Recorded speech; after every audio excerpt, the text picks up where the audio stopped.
A estratégia do dia, o podcast original da Bloomberg Linha.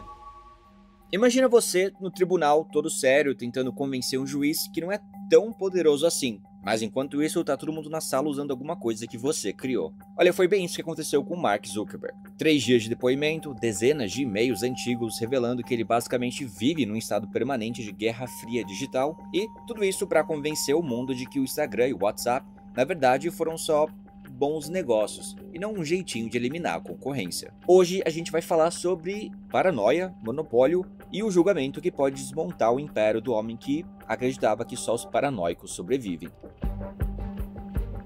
Spoiler, ele pode estar certo. Então é isso, teve o julgamento do Mark Zuckerberg sobre o monopólio nas redes sociais.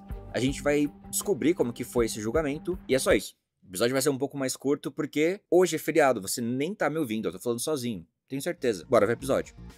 Bom, já que você não tá ouvindo, não siga a gente aqui no Spotify ou no player que você tá ouvindo. Você não deve clicar no nosso perfil e colocar pra seguir, pra ficar atualizado todos os dias das principais notícias de negócios do Brasil e do mundo. Tá, nem se preocupa em fazer isso porque você nem tá escutando. Então, bora pro episódio. Bom, Mark Zuckerberg foi a primeira testemunha no julgamento movido pela Comissão Federal de Comércio dos Estados Unidos, a FTC, que quer basicamente desmembrar o império da Meta. Meta é a empresa que controla as redes sociais, Facebook, Instagram e WhatsApp. E bom, ele deu uma daquelas raras visões de como toma decisões de negócios, basicamente no modo sobrevivência.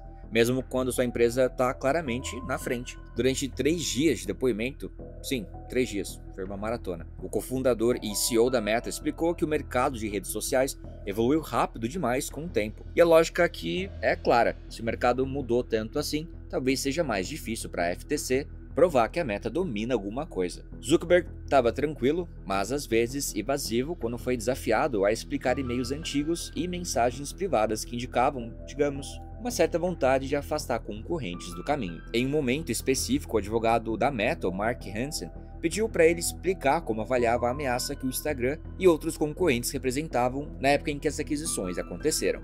E aí veio a citação dramática, uma frase do ex-CEO da Intel, Andy Grove, que dizia assim: "Somente os paranoicos sobrevivem." Profundo. Vamos entender.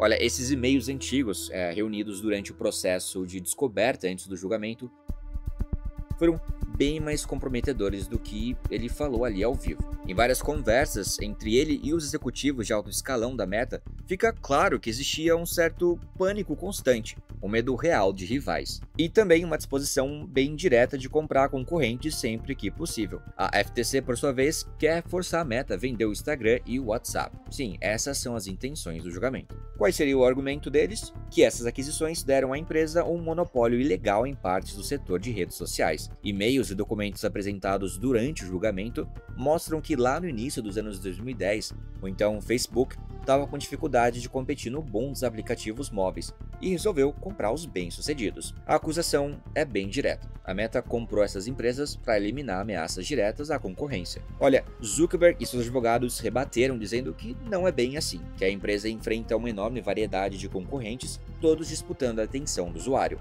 Vale lembrar que existe TikTok, YouTube, iMessage, LinkedIn, a lista é longa.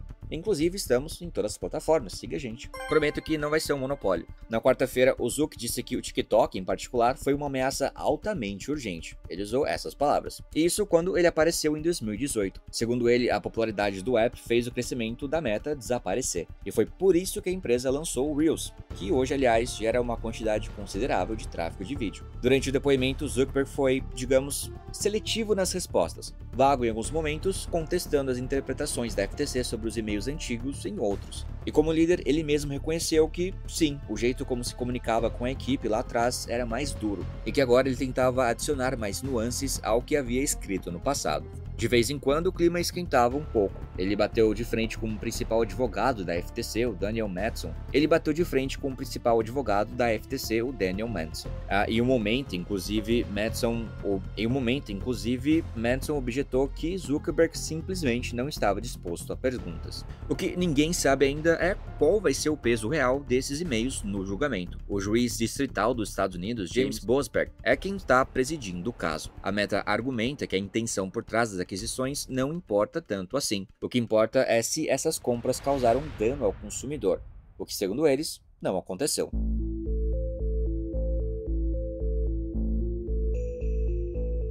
Bozberg já sinalizou que a FTC vai ter dificuldades nesse processo. Apesar de ter deixado o caso seguir, ele adotou um tom cético em relação às chances da comissão no julgamento. Ele inclusive disse em uma decisão anterior ao julgamento que a FTC precisa provar que a Meta está prejudicando a concorrência nos dias atuais, e não lá em 2012 ou 2014. Sheryl Sandberg, que é ex-COO da Meta, também foi ao tribunal e enfrentou perguntas afiadas da advogada da FTC, Susan Musser.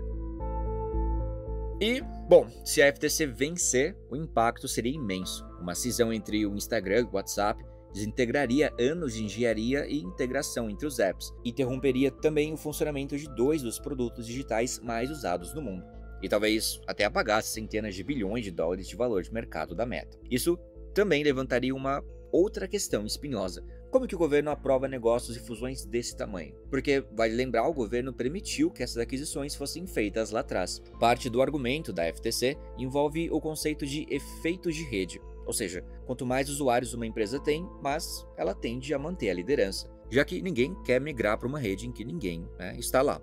Bozberg ouviu tudo em silêncio durante boa parte do depoimento, mas resolveu intervir em um momento perguntando isso, abre aspas, quanto importa se seus amigos estão numa plataforma, se o senhor pode simplesmente mandar conteúdo para fora dela? Por que é importante se seus amigos estão lá? E aí Zuckerberg respondeu que hoje isso não importa tanto, que os aplicativos são mais usados como mecanismo de descoberta e que as pessoas já compartilham conteúdo entre diferentes plataformas via mensagens.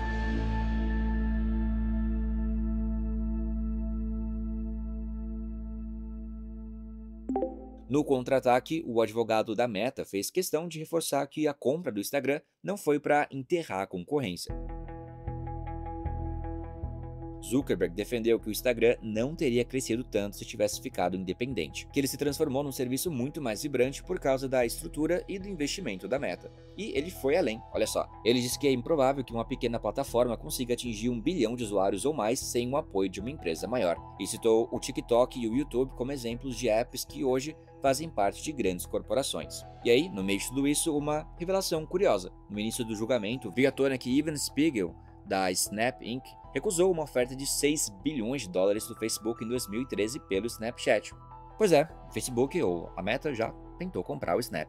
Zuckerberg disse que o app teria crescido muito mais se tivesse sido comprado. É claro que teve também aquele momento em que Zuckerberg tentou voltar atrás no e-mail de 2013, em que dizia que o Facebook bloqueou a publicidade de aplicativos como WeChat, Kakao e Line, que nas palavras dele, estavam tentando criar redes sociais para nos substituir. Agora em 2025 ele diz que não consegue caracterizar bem a intenção deles. O advogado Manson também tentou mostrar que a Meta já se preocupava com riscos antitrust há anos. Mostrou um e-mail de 2018 em que o próprio Zuckerberg sugeria transformar o Instagram em uma empresa autônoma só por precaução. Ele escreveu, abre aspas, à medida que crescem os pedidos de desmembramento das grandes empresas de tecnologia, há uma chance não trivial de que sejamos forçados a desmembrar o Instagram e talvez o WhatsApp nos próximos 5 a 10 anos, fecha aspas. Pois bem, o futuro chegou. E agora o que está em jogo não é só o tamanho da Meta, e sim o poder que uma empresa tem para moldar o ecossistema digital em que bilhões de pessoas vivem todos os dias. E o quanto isso é aceitável ou não.